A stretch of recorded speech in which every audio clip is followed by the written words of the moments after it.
Hello everybody, Michael here for Tactica Imperialis with the return of 40k Tactics.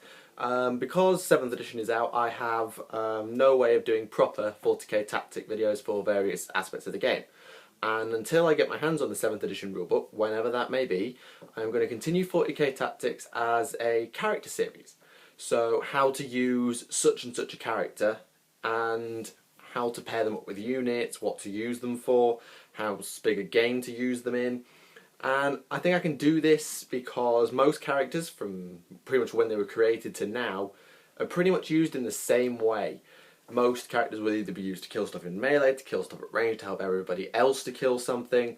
They all have a specific use, and I don't think their tactics change. What might change will be their units and points cost. So that could change. The first one I'm going to start with is following on from my 40k stories video, which is uploading as I record this video, and it's going to be a video on Ghazghkull Thraka.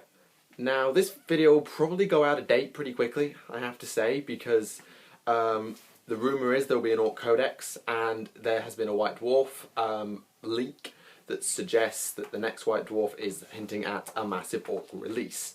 I will do a news and rumours video either next week, or I'll have done it the week before I upload this. So yeah, that's the plan, and it looks like this should be quite fun with the Orcs. I'm going to have almost a mini Orcs moment while I'm on Tactica Imperialis with the Orcs because of the new release. So, Ghazghkull Thraka. He is 225 points, and he is the simplest beatstick you will ever come across. He's weapon skill 6, BS 2, strength and toughness 5, 4 wounds, initiative 4, 5 attacks, leadership 9, 2+ armor save. That's a pretty solid stat line, particularly for a 4th edition character. He has a 5+ invulnerable for his cyborg body. His mega armor gives him the 2+ save, it gives him slow and purposeful, and it mounts a power fist, or power claw. He has a big shooter, which replaces the regular twin link shooter. He has an adamantium skull, which gives him eternal warrior and +2 attacks when he charges instead of just the regular +1. And he has stick bombs, which are basically frag grenades. He also has a boss pole, which allows him to allocate a wound to a unit in order to re-roll morale checks. Although this will probably mean killing a model because it will be resolved with his weapons at strength 10. He's an independent character with Fury's Charge and Mob Rule, which allows him to substitute his leadership for the number of orcs in his squad, which makes putting him with big squads means he becomes fearless, which is very, very useful. He allows one Mega Nobs or Nobs squad to be taken as a troops choice instead of an elite's choice, which means that what unit you put him with doesn't matter because most of the beats that units you put him with anyway would now be troops. He also has one other rule, and that's called Prophet of the Waaagh. I'm not going to try and pronounce it as it should be pronounced because it apparently, according to the fluff, it should only be truly pronounced as a deafening scream, and I don't want to deafen any of my subscribers. I don't want to alienate anybody. So what it does is it's summoned during any time in the game apart from turn 1, and only once per game. It lasts for all of that turn and the remaining turn after that. So it's best called in the movement phase because it then lasts the whole time. Although it's probably even better called in the shooting phase because this is when it becomes useful.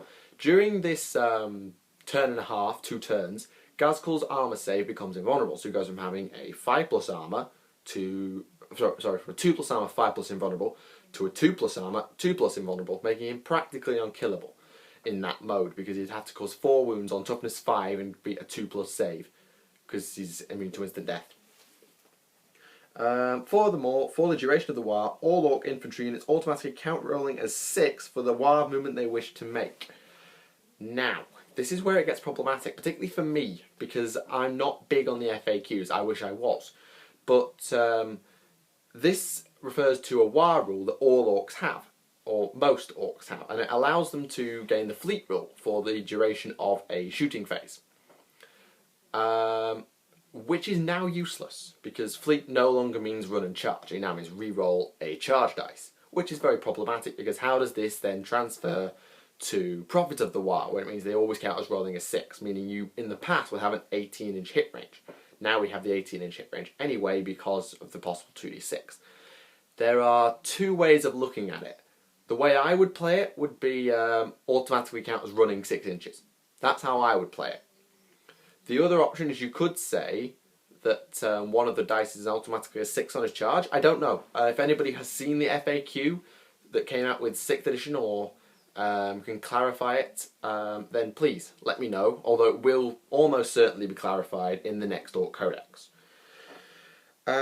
Also, all non-fleeing friendly units become fearless for the duration of the Waaagh. So everybody on the board becomes fearless as long as they're not running away like a coward, which they shouldn't be. Orcs have pretty good leadership once they're in large enough squads.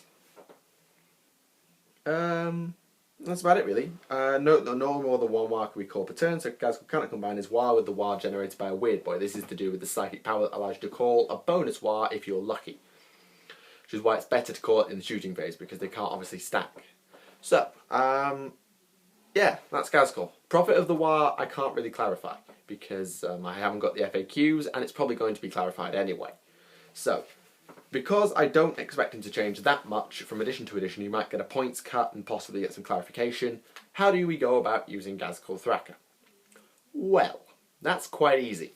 You get him into melee and get him to kill stuff. It's dead easy really. His gun, whilst being 3-shot, strength 5, AP 5, it is not twin-linked, it is not going to hurt vehicles, it is not going to hurt most infantry, and he's BS2, so he's only going to get 1 hit, statistically on average. Because BS2 is 5 plus to hit, that's 1 out of 3 shots, 1 hit. So his gun is pretty unreliable. I wouldn't bank on it at all. So his main use is obviously melee. Because he has a power fist, you have to bear in mind that he's going to be out-initiatived by anything, because he doesn't have an alternate close combat weapon. He just has the power claw, which is a bit naff. You'd think the mighty Orc warlord would want to go faster than somebody and bring himself a spare chopper just in case. Never mind. So yeah, get him into melee. Do you accept a challenge with Ghazghkull? In 6th, I'd have said no. In 6th, he's better off with 5 attacks basic, 7 on the charge, wrecking a unit. That's his job. Whereas if he's in a challenge, he's got to kill a character with 1 or 2 wounds and he'll just be overkill and his attacks will be wasted. Now, however, that's changed. Because in 7th edition, wounds carry over. Wounds caused in a challenge carry over to the unit. So if your opponent's sergeant wants to issue a challenge, I would say, Ghazghkull, take it. Unless you're in a boy squad and have a knob with a power claw who can do it just as well. And it also means that you've got even better chance when you go up against enemy warlords, because suddenly, even if they only fail 1, they're still instant kill because you're strength 10 in almost every case. And if you go score a ton of hits and loads of wounds and they fluff their saves, because they're relying on their invulnerables, those wounds will carry over onto the squad. So is Ghazghkull the challenge killer? He'll still get taken to town by Abaddon the Despoiler. Abaddon is the king of the challenge. There's an entire thread on Daka basically saying why Abaddon will take anybody's lunch money in a challenge. Does anyone have lunch money anymore? I don't know. So yeah, he's not the best guy for a challenge because obviously he's designed to kill masses of models in one go. But he will do a very good job and he'll be very hard to kill. I mean, most people are wounding him on 5s, he's then got a 2+ save. Anybody that's bringing a power fist, they'll be striking at the same time, so it's very hard to kill him. Plus you can call a Waaagh if you're really scared and get 2+ invulnerable. So what about his unit? What do you put him in? Well, this depends on how you want to get into melee. If you want to get into melee by foot slogging it, the best suggestion I can give you is boys. Orc boys, specifically Ard boys. Because Ard boys have a 4+ armor save, whereas regular Orc boys have a t-shirt 6+ save. And so it is a lot better to have a 4+ save, because it means that against anything short, or anything carried by basic infantry basically, las gun, pulse rifle, bolt gun, shuriken, catapult, just about anything, you're getting a save and only half are going to die compared to what would have died against regular fire, which is brilliant. Plus, you can take up to 30. Yes, this squad now costs 300 points. Plus you then pay for a knob, you then pay a power claw on that knob, and then if you want to, you pay for special weapons such as big shooters and rocket launchers. Is this a good idea? That's another story for another day. I would say no, not in this case. So, 20 minimum, 30 best, chopper, Ard boys, with a knob with a power claw. Stick Ghazghkull in there, yes, this squad now costs 560 points. But it's very annoying because A, it dominates the board, your opponent can't ignore it. And 2, it will kill anything it hits. Again, your opponent can't ignore it. So expect to take heavy casualties, but that's why we bought 30 boys. If you're going to put him in a vehicle, I would thoroughly recommend you bring a battle wagon, because a truck, I have nothing against the truck, but when you need to get a beat stick into melee, it's so fragile, it's not even worth it. I mean, even now with the upgrade to vehicles security, so it's now on a 7+ to blow up. It's only got 2 hull points and its armor 2 or 3 hull points, armor 10. It'll be glanced to death before it gets penned to death. So it's pointless, really. The battle wagon though really benefits because it's armor 14. So, and you can easily, just for 15 points, remove open topped. So it's a very good vehicle to have. Very sturdy, very secure. I think it's got 3 hull points. It might have 4. I'm 90% sure it's 3 though. So battle wagon is the way to go. And what do you put in the battle wagon? Well, Ghazghkull takes up 2 transport capacity. Bear that in mind. So the maximum you can put in with him is 18 models or 9 models in meta armor. 9 models in mega armor. I'm sorry guys, my voice is not letting me talk properly.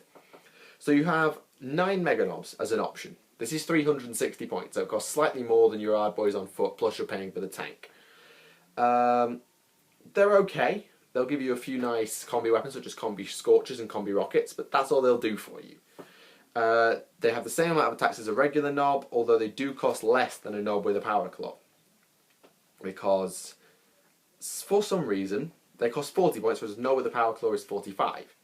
I don't understand why, because mega knobs also have a power claw, a 2+ save, Waaagh, but they don't have all the options as regular knobs have.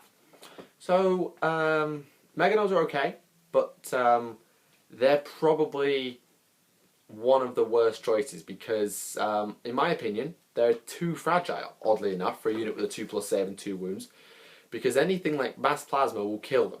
You don't have access to Feel No Pain, you don't have access to an invulnerable save, you don't have access to other things that will help keep that unit alive, particularly by the fact that orcs don't have access to the Psychic Discipline at the moment. So, mega knobs are okay and they'll do you a damn good job, but I don't know if they're the best. Regular knobs can be upgraded to have a pain boy, to have heavy armor, and to have cyborg bodies. So they can have Feel No Pain, a 4+ armor, and a 5+ invulnerable, meaning they've always got a save, which is better. They've got much more customization. They can have the Waaagh banner, a +1 weapon skill, which applies to Ghazghkull as well, making him WS7. You can give them the same melee weapons, but you've got shooting options. To be fair, knobs in this case aren't that good either, because they die probably as fast as a mega knob. Yes, they have the Feel No Pain. Yes, they have the invulnerable. But the rest of the time they're relying on a 4+ armor. And I don't know if anyone has crunched the numbers, but half a chance followed by a third of a chance, you've got 1 in 6 will be saved, I think. No, half will be saved and then a third of those will be saved. So you'll lose 1 in 6. It's the same as losing a wound to a mega knob, actually. I think. It's about the same. So their survivability is not great. 1 in 6 wounds. 1 in 6 wounds will cause a wound to be caused, unsaved. That's about right, and considering you can only take 9 or 10 knobs, and then 9 mega knobs to go with Ghazghkull, that's not amazing. Of course, 18 boys, while you have the same amount of wounds, will be even more fragile. So, I still think vehicles is not the safest way to go. If you're going to go with vehicles, I would say mega knobs or knobs with a pain boy. Never leave without the pain boy, because it gives Ghazghkull Feel No Pain as well. And that is a little thing, like, for all that time you might fail your 2+ armor save. If you've got that Feel No Pain, it might just save you. Particularly if you're on your last wound, because that does happen. So, if you're going to put Ghazghkull in, I think a pain boy is the best reason of all, and so knobs are probably the best unit to take. However, mega knobs are not to be underestimated. They will still do a lot of damage, but they have no access to any other weapon save the power claw, so anything quick will cut them to pieces. Boys in a transport, you're getting 18 tops, and I think the best unit at that point becomes the shooter boy, because it just gives them more manoeuvrability, and then they can come out and still hit with 3 attacks. So my say would probably be Ghazghkull is best off actually on foot, because it's just a blob of the guys that can just walk up the board and they'll be really intimidating. Your opponent will have to shoot it. Have to. He would die if he didn't shoot it, pretty much. And by doing that, a lot of fire is focused on you, meaning that your flanking units, which you should always have, such as storm boys, war bikes, deathcopters, if that's what suits you, or other melee units or the shooting units or vehicles, can advance with less fire pointed their way. This is very, very, very, very, very, very useful, because the more stuff that's shooting at one thing, the less of other stuff that's dying, and the more stuff that's actually going to make it to melee. You can include Mad Dog Grotznik if you want to give this blob feel no pain, but that's a problem in itself, because in this edition at least, Grotznik is forced to chase the nearest unit, and he'll pull the rest of the unit with him. Therefore, and he can't leave the unit either, which is just as bad, meaning he's kind of stuck with Ghazghkull being baited by small, fast units, meaning they never get to the combat they should be in, and that's bad, because it's basically 600-700 points wasted. So what size do we play Ghazghkull? Well, we play him at 2,000 minimum. At 1,500 points, sinking nearly 250 and sixth of your army into 1 HQ is excessive in my opinion. Because suddenly I've got, okay, 1,500 points, I pick Ghazghkull, I pick my unit to go with him. Let's say I pick my 30 boys because that's my preference. Say, oh god, I've only got 1,000 points left. What? What, are you kidding me? This is not enough. If I have 1,500 points of my army left, that's fine, I can pick a 1,500 point list, no problem. And I've now got access to double Force Org, or I did have access to the double Force Org. I don't know if double Force Org still exists, I expect it does. So as I then still have access to a full army list on top of that. What do we support Ghazghkull with? We support him with fast units to be distractions. We very sorry, I can't get my words out, I don't know why. So fast units, distraction units, which sort of go hand in hand, armoured support. I mean, if this big blob is shielding 2 Death Dreads, if you lose 20 boys and the Death Dreads come thundering through, soak up the Overwatch, or just prevent the Overwatch for the charge of the Ghazghkull, that's brilliant, that's fine by me. And most things that can hurt a Death Dread will do serious damage to your boys, so it's always better to charge with vehicles first. So, supporting Death Dreads, supporting fire, I'm thinking looters, because looters in the current Orc Codex are OP as heck. They're the best unit in the book, pretty much. As a second HQ, you have the War Boss, the Mech, and the Weird Boy. Plus you have access to named characters. I would say, if you're taking him in a vehicle, a big Mech to ride with them, particularly if you're taking knobs, you'll have the space to do this. You can stick him in Mega Armour if you want, or you can give him a custom force field for a cover save if you want. So that would be a very good choice. A War Boss on a bike with some knob bikers is a brilliant support unit and a mini start, so just crash into the flanks and prevent the enemy. The Weird Boy may just generate a free Waaagh for you, which if I'm right will give you a 6-inch run, especially if you give him the 30-point upgrade. Plus he can offer you teleporting, he can offer you extra attacks, he can offer you a melter gun, he can offer you like a blast heavy bolter. He's very useful, the Weird Boy, and I would say a Weird Boy is your best sub HQ. If you go to 3,000 points, I would then add a War Boss on a war bike, and then some knob bikers, because and then a big mech with a custom force field as my last choice. Although a KFF is very useful, don't think it isn't. Just my personal preference, I've never really enjoyed the custom force field, it's too short range for me. And that's pretty much Ghazghkull in a nutshell. I've covered how to use him, when to use him, who to put him with, and who to support him with. Obviously Ghazghkull works best in a Goth themed army, so mass infantry, but of course this is not take as read. So, vehicle support is critical. 2 Death Dreads are great support. Looters are good fire support. A couple of mobs are boys and grots. Grots on the home objective, boys that go up in support and provide distractions. Bikers, Deathcopters and Storm Boys are great distraction units. And never underestimate the fact that his unit will always be a troop if you put him in a powerful unit, be it Mega Knobs, Knobs or Boys, meaning they can always, if Ghazghkull's stuck in a melee that's wrecking face, the minute you come out you can just consolidate onto objective and win the game. And because of the 7th edition objective secured rule, your opponent's troops will probably not be able to contest it unless they're playing Battleforged, which is a welcome perk. And you can reroll your Warlord trait if you're in Battleforged. If you're going to play Ghazghkull in Unbound, this guy. The Orc Stomper. Apparently it's dropping into the Codex anyway as a Lord of War, but I'll discuss that in the news and rumours. Or I will have discussed that in the news and rumours, depending on when I put this video up. So I hope you enjoyed the video. Be sure to leave any likes if you enjoyed the video, or any dislikes if that's what you prefer to do. If you want to give me some feedback about why, then of course the comment section is open, or head over to Twitter at Tactica Imperial. I'm happy to discuss with you there. If you have any suggestions for future tactics or future videos for anything, stories, codexes, background, battle reports even, if I ever get round to doing battle reports, just let me know, either here or on Twitter. So thank you for watching, my name is Michael, and I will see you again.